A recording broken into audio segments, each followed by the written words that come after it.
క్రీస్తునందు ప్రియమైన సహోదరులారా, జీవస్వరం అనుదిన వాక్య పరిచయంలోనికి మీకందరికీ స్వాగతం.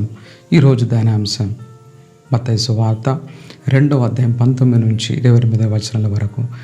యేసుక్రీస్తు జననం తర్వాత దేవదూత జోజప్ప గారితో అంటుంది, బిడ్డను వెతుకుతున్న హేరోదు గారు మరణించారు, కావున నువ్వు బాలయేసును తీసుకొని ఇశ్రాయేలు దేశమునకు వెళ్ళుము అని చెప్తున్నాను.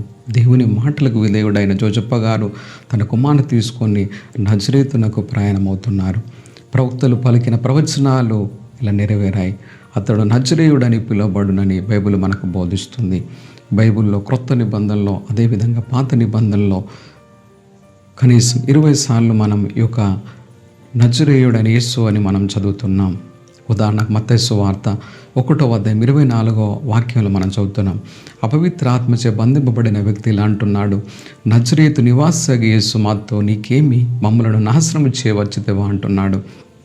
మత్తయి సువార్త 26వ అధ్యాయం 71వ వచనంలో మనం చదువుతున్నాం. పేతురు ఎప్పుడైతే బొంకుతున్నాడో అక్కడున్న పనికత్తె ఇలా అంటుంది, వీడు కూడా నజరేయుడగు యేసుతో ఉన్నవాడు అని. యోహాను సువార్త 19వ అధ్యాయం 19వ వాక్యములో పిలాతు గారు యేసు ప్రభు శిలువ మీద ఇలా రాయిస్తున్నాడు, నజరేయుడగు యేసు యూదుల రాజు అని. చర్యలు 22వ అధ్యాయం 8వ వాక్యంలో పునీత పౌలు గారు పరివర్తన చెందిన తర్వాత యేసుక్రీస్తు తనకు ప్రత్యక్షమైనప్పుడు పౌలు గారు యేసుని అడుగుతున్నారు, నువ్వు ఎవరని. అప్పుడు యేసు ఇలా అంటున్నాడు, నువ్వు హింసిస్తున్న నజరేయుడగు యేసు అని పునీత పౌలు గారికి తెలియపరుస్తున్నారు. యేసుక్రీస్తు నజరేయుడుగా పిలువబడుతున్నాడు. ప్రజల చేత, పాలకుల చేత తానే స్వయముగా నజరేయునిగా పిలుస్తున్నారు. కానీ ఆ కాలంలో నజరేతు అనే గ్రామం మనకు అంత ప్రాముఖ్యత లేదు. దాదాపు 200 మంది జీవించే ఒక గ్రామమే నజరేతు గ్రామం.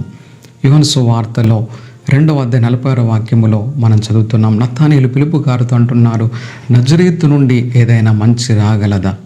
గలిలయ ప్రాంతంలో అతి చిన్న ప్రాంతమైన నజరేతు పట్టణమును దేవుడు ఎన్నుకుంటున్నాడు. తన పేరును కూడా నజరేతుగా పిలువబడుతున్నాడు. ప్రియమైన సోదరులారా, ఈ యొక్క నజరేతు గ్రామానికి ఎంత ప్రాముఖ్యత ఇస్తున్నాడు. అంత చిన్నదైన, అందరిచే ఇష్టం లేని ప్రాంతమైనా కూడా దాన్ని ఒక గొప్ప ప్రాంతముగా దేవుడు తీర్చిదిద్దుతున్నాడు. ఈరోజు నిన్ను నన్ను కూడా గొప్ప వ్యక్తులుగా, మంచి వ్యక్తులుగా తీర్చిదిద్దడానికి దేవుడు సిద్ధంగా ఉన్నాడు. కాబట్టి మనము దేవుని ప్రణాళికను, దేవుని యొక్క వాక్యానికి మనం బద్దులై జీవించినప్పుడు దేవుడు మనల్ని కూడా మారుస్తాడు.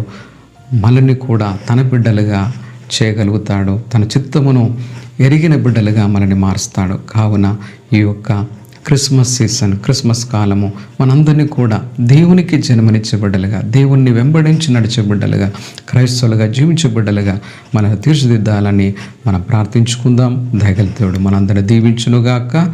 ఆమేన్.